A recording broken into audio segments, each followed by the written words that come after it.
Welcome to Drive the Daf, clear, structured explanation of the daily Daf in 20 minutes. You can even follow in the car.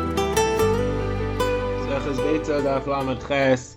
It's a relatively short daf. It concludes a Gemara's discussion about the sugya of Breira. The Gemara had a contradiction in the opinion of Rav Oshia. The Gemara will resolve that. The Gemara will explain a couple of cases in our Mishnah about situations in which an object has or does not have a particular tchum on Shabbos, a particular limitation as to which area it's allowed to be moved into or throughout Shabbos and Yom Tov. The Gemara will then refer back to the Mishnah and discuss a pot of soup or a cooked dish or a dough that's made in partnership with different people owning different ingredients and what its limitations are. The Gemara will relate an incident that helps to explain why the minor ingredients are not batel, are not considered to be lost and not significant within the major ingredients.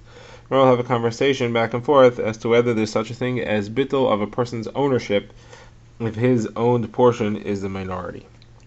Okay, so first of all, we'd seen a contradiction in Rav Oshia. Rav Oshia, does he hold of Breira or does he not hold of Breira? So the Gemara had first tried to flip a machlokes between Rav Oshia and Rav Yochanan in order to make the opinions fit, but then we had a problem with Rav Yochanan's opinion. So Gemara now says, really, Rav Oshia, we're not going to flip the opinions, and there is a contradiction in Rav Oshia as to whether he holds of Breira or not. And the answer is that it depends if it's an issue of a deraisa or an issue of a derabanan. On an issue of a deraisa, he does not say that you can use the concept of breira. On an issue of a derabanan, like tchumen, he does say that you can use the concept of breira. So there's a Gemara, Marzuch said, Allah chazak Rav Oshia, and that is how we rule.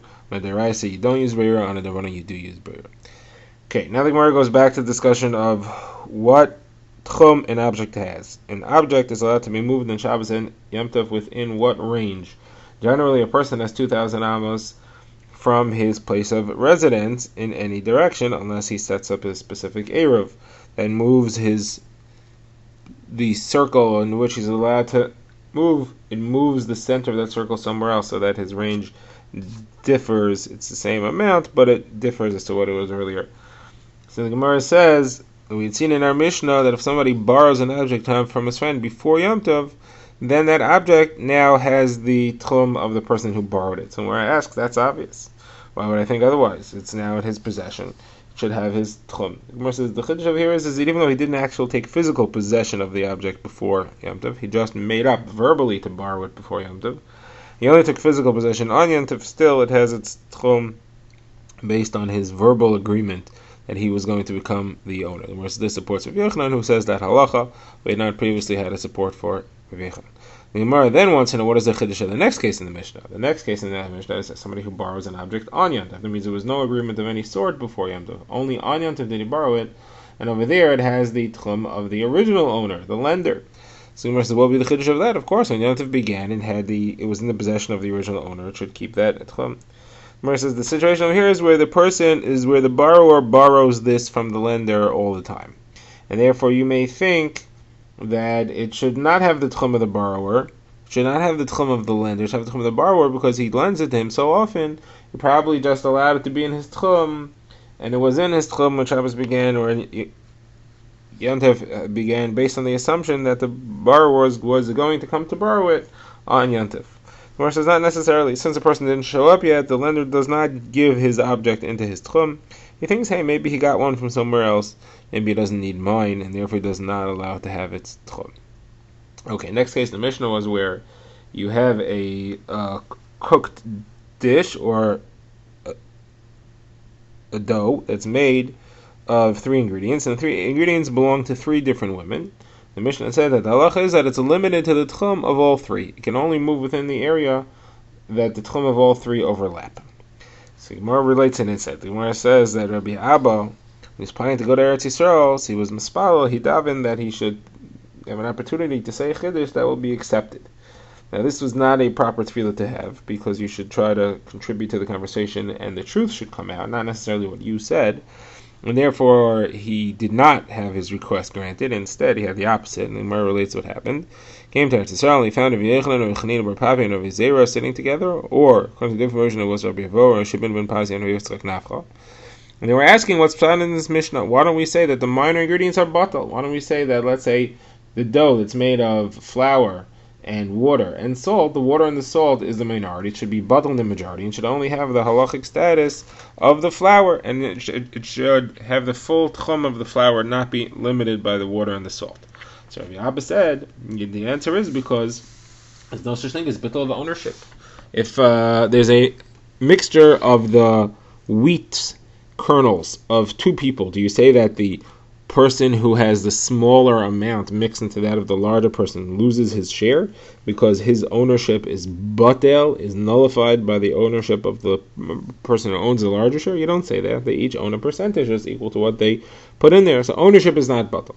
Therefore, in the dough that we have here, the water and the salt are not batel as far as their ownership is concerned. They still have their own owners, and therefore they still have their own tchum. So the Gemara says that the Chachamim heard this and they laughed at him. So he said, "Why are you laughing at me? Did I take away your shirt that you're laughing at me?" So the Gemara says they laughed at him again.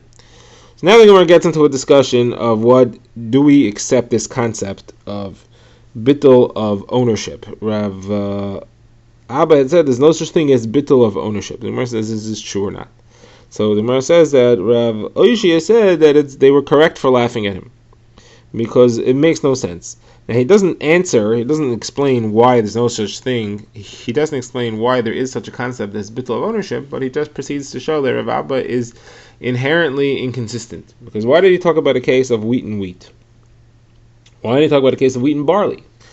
Now, this enters the sugya of min b'minay and min b'she'enay minay. Generally, when we talk about bittul, we want to be discussing where the two things, the two objects that are trying to be mevatel each other are different species, different types, different tastes, different flavors. Therefore, the larger amount can nullify the smaller amount. That everybody agrees to. The problem is what happens when you have a smaller, when the larger and smaller thing are both the same. Maybe they have different halachos, but they're both the same type and flavor and everything else. Is there bittul nekes? That's machlokes between the Rabbanan and Rabbi Yehuda. Rabbi Yehuda says there's no bittul of what we call min b'mino. An object cannot be mevatel something else that has the same exact type as it is. So Rabbi Oshia says, now why didn't Rabbi talk about a case where two people owned wheat flour, where one person owned wheat flour, one person owned barley, one person owned wheat grain, and one person owned barley grain, and they got mixed together? There, everybody would agree that there's bittul, and Rav Oshia could say, but there's no bittul of ownership. No, he didn't talk about the case. You know why he didn't talk about the case? Because he agrees that there is bittul of ownership in that case. Because the bittul there is stronger, because you have wheat against, you have different objects. You have min and min, you have wheat against barley. Says Rav Oshia, if that's true, then Rabbi Abba should not be able to say it, even when it's wheat and wheat, even when it's min b'minay, because we pass like the Rabbanan. The Rabbanan hold min b'minay is batel, and therefore this min b'minay should be batel also. And therefore, the implication here of Rav Oshia means to say is that ownership is batel, and they lose their rights to the water and the flour as minor ingredients, and therefore you don't have to worry about the tchumen of those objects. So the Gemara says that Rav Safra was upset about this, and Rav Harfa said an exclamation. He said, by the name for Moshe, by Moshe, I exclaim it by Moshe. Is this a good argument? Don't you know that Rabbi Chia Kitusfa said in the name of Rav that is not true? That you cannot say that there's such a thing as bittul of ownership. And he points this out in the following example. He says, if somebody sells a sack full of wheat, or a certain measured amount of wheat, it's accepted that there are stones within the wheat. If somebody comes and he picks out the stones, and now the amount of wheat goes down, he has caused the person a loss, because he cannot sell his wheat, he cannot sell the same amount of wheat for the same price he could have sold it before, because now it weighs less. Therefore, he has to pay back the value of the stones, the weight of the stones that he pulled out, in wheat grain. So what do you see from this? You see from this that the smaller object, the wheat, is not batel in the larger object. You see then the fact that there's a monetary obligation means that there is no bittul. Right? The fact that you lose money because of the stones that are taken out, it means that the stones are not batel in the wheat. So too here, the fact that there is a monetary obligation should mean that if one person has a small amount of his grain mixed into a larger amount of grain that belongs to someone else, he shouldn't lose his monetary rights in there. And the same thing should apply in our case. The owner of the water and the salt should not lose their rights, and therefore it should be limited to their tchum as well. So Gemara says that Abaye responded and he said, how could you compare the two cases? There's a person claiming the money. There's a person who's claiming his rights. He's saying, I want my money for my wheat. I want my money for my grain, whatever it is. Here, nobody's claiming. They don't want their water back. They don't want their salt back. They're not claiming ownership. They lent water and salt to a woman who made a dough. They'll get paid back after Yantif, whatever it is, not claiming. So there is no monetary claim here that should prevent the water and the salt from becoming batel in the flour. So the Gemara says that he responded, and he said, how could you say that you need to have a monetary claim to make it significant, and that in order to prevent the bittul? I will show you that monetary claim is not something that prevents a bittul. If you have different monetary values, it could still be batel. And where am I going to show it to you? Because Rav Chisda talks about nevela and shchuta. If you have two piles of meat, one is properly slaughtered, and one is nevela, one is not slaughtered. If you mix them together, so Rav Chisda says that the halacha is that the larger amount is mevatel the smaller amount. Question is, do we consider it min b'minoi or min be'enoi minoi? So Rav Chisda says is that according to Rav Yehuda, who holds a min b'minoi is not batel, the only way it's batel is if it's min be'enoi minoi. So we consider it min be'enoi minoi, and it's batel unless the larger amount could change to become like the smaller amount. Then we'll consider it enoi minoi. Now, shchuta can never become nevela. Once a piece of meat is properly slaughtered, it can never get the halachas of nevela, which is that it's metame. It makes people tame b'magul b'masa, with touching and carrying. However, nevela could lose its tumah. How so? When nevela meat rots, its tumah halachos fall off, and therefore could become like shchuta. So if the nevela is the larger amount, then it could eventually change to be like the shchuta, then it'll be considered min be'enoi minoi, and it's not batel according to Rav Yehuda. But complications aside, what you see from here is that you value slaughtered meat against nevela meat, and you do not take into account who owns what. So you see that the fact that the ownership doesn't make a difference, even if no one's claiming his rights. The fact that there are different owners does not make a difference here. Now, if you want to tell me 1 second, but maybe how do you know?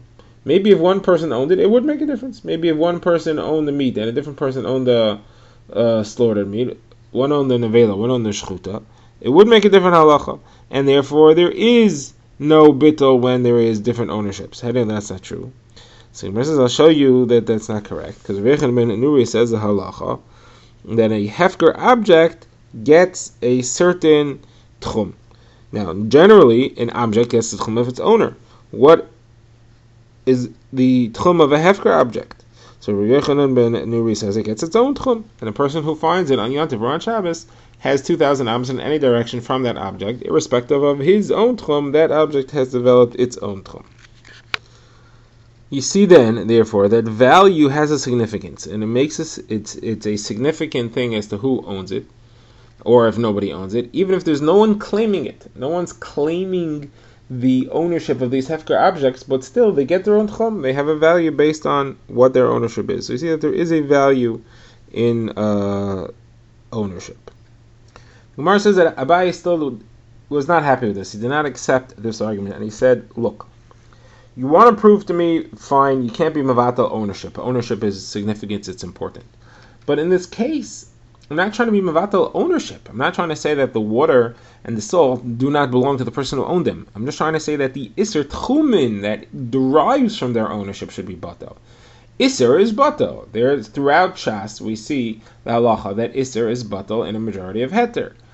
So therefore, these things which are usher to move into a different chum should be batel in the object, in the flour. And you should be allowed to move it. You should be allowed to move the dough into the tchum of the flour, even if it's outside the tchum of the water and the salt, because their tchum should be, their iser should be batel. We're only talking about iser here, not the money. Anyway, the Gemara wants to know, what is the conclusion of this discussion? Do we have a valid explanation for this or not? Why the water and the salt is not batal? So the Gemara says that Abaye says that it's a gzeira.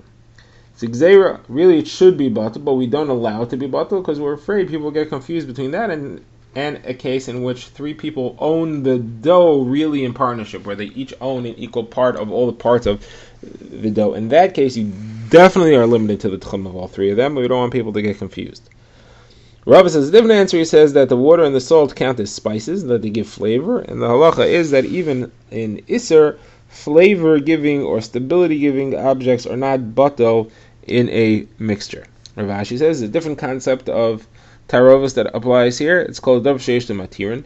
Anytime where you can avoid using bittul to eat something or to use something, because there's a permitted way to do it that avoids getting involved in the Isser, then you cannot say, oh, it's batal.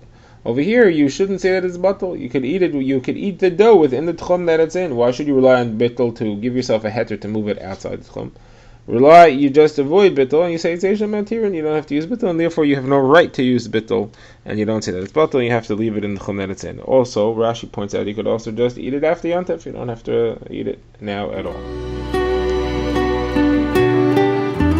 Drive the Daf is a project of the Grand Woodlands Shul and is presented by Rabbi Yitzchak Landa. Find us on YouTube or subscribe to daily emails by emailing drivethedaf@gmail.com.